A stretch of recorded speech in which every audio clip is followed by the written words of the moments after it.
Welcome back. A small business owner fought the water company over a big bill. He lost, he appealed, then he lost again, but the home in question didn't even have a water line. Fox 5 I-Team's Dana Fowle has been reporting about the Department of Watershed Management's appeals process for months, where it's really hard to win a case, it seems. That's what our data shows. I mean, the Fox 5 I-Team poured over 18 months of cases appealed by Department of Watershed Management customers. And in these cases, when Watershed denied adjustments to disputed bills, then customers went over to the appeals board. In our research, they lost 80% of the time.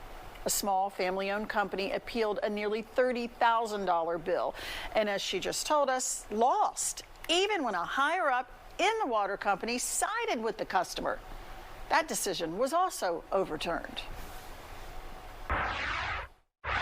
It was a kangaroo court, to be honest. That's how a frustrated business owner and Atlanta City taxpayer describes dealing with the Department of Watershed Management's appeals process. In an email to the higher-ups at DWM, Jeff Rawl of Revive Construction Group called the appeals board's decision to make him pay a nearly $30,000 water bill criminal. Let's go back to where this saga began, an empty lot in the city's East Lake community. We bought the land several years ago, and there was no home here. There was no water meter. Jeff Rawl has been building and renovating in the city of Atlanta for 20-plus years. He has a routine. I started my process. I ordered the water meter. Department of Watershed Management installed a standalone water meter October 4th, 2022. When that meter was installed, there wasn't even a foundation at that house. So there was nothing for them to connect to. It was 2 months before Revive Construction even began to build a home here. But before the dirt was even turned over, the water meter was apparently hard at work. 1 month after the water meter was installed, an $8,899 water bill arrived. That's more than 300,000 gallons of water in a single month. According to the EPA, the average family of four only uses 400 gallons. Bills for an empty lot with no connection to the water meter poured in at these numbers for 5 months, finally coming to almost $30,000. Department of Watershed Management sent someone out to take a look. The utility's own notes read, "Meter isn't connected to the house." It also said no leak was found. When the water meter was finally connected in February 2023 to the newly built home's plumbing, the water bills plummeted to $13.12. Still, Atlanta Watershed Management denied a bill readjustment. Revive Construction appealed. We never used water from our meter. We used water from our next door neighbor to rinse tools, and that would be the only water that we would have needed. One board member said there are only 3 options here: use of water, loss of water, or theft. Because there's a period there when nobody is out there.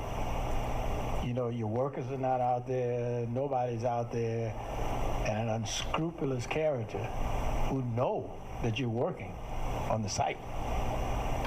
You know how people are?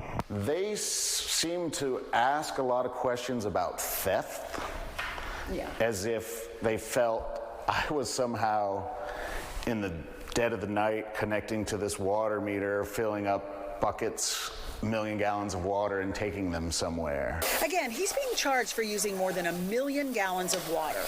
That's what this looks like. This swimming pool holds about 10,000 gallons. 1 million gallons would be 100 swimming pools. So over a 5-month period, this would be like someone sneaking onto this property every weekend and stealing 10 swimming pools worth of water. Somebody certainly would have seen that, right? So we asked the next door neighbor, did he see or hear anything? And he said no. In fact, he never even saw any sort of sign of a water leak, like standing water or soft soil. So we went directly across the street to another neighbor, the East Lake Golf Club. If 1 million gallons of water came anywhere near their manicured greens, that would set off alarms. The Fox 5 I-Team called them. Did they see anything unusual? No. I think we would have noticed that. In a last-ditch effort after nearly a year of communicating, the contractors appealed to a higher-up at the Department of Watershed Management, begged them to review the board's position. It was my Christmas miracle. In an email from the utility, it was admitted that the balance was from a water leak caused by the Department of Watershed Management. Once the leak was addressed, the corrected balance was $219.29. Big difference. But that relief was short-lived. I get a phone call from the Department of Watershed Management that they have escalated it to somebody higher up in the legal department and says, we will not honor that. A spokesperson for the utility told the Fox 5 I-Team it was a mistake. The nearly $30,000 bill stands. I'm a fairly calm person by nature, but this has gotten me, I feel like it's extortion. Now, one board member, Roseanne Maltese, didn't seem happy with the decision to deny the bill readjustment. She even asked the city lawyer if the board could look at, quote, extenuating circumstances that could impact this situation. She was told no. In the end, she voted to deny a refund and did it, and again, I quote, very, very sadly, she said. Well, I hope so. She felt bad about it. Yeah. Okay, so what does he do now? He can take the case to Superior Court. In fact, we've done that story before. And when you do file to take the case to court, which the appeals board will tell you is an option, then the water department pushes back and responds, you can't sue us. The board left the listener to suspect theft, yet there is no proof of this whatsoever, just complete speculation. Again, I want to repeat this. The I-Team tried to figure out how this water could have been stolen. The math shows us that someone had to sneak into that neighborhood with lots of traffic and homes and steal 10 swimming pools of water once a week at night when nobody was watching. That is why he was denied. Speculation about a far-reaching and frankly curious possibility. Wild. And I mean, hey, we're not on the I-Team, but even to, I feel like most of us, that probably sounds, we did impossible. another big story on this in the last couple of months, and it was denied based on a speculative reason that logically didn't make a whole lot of sense. The math didn't add up there either. We have more of these cases. They keep coming in, and we are going to continue our look into the appeals board and would love for them to sit down and talk to us. We have been eager for that possibility, and I think it's time.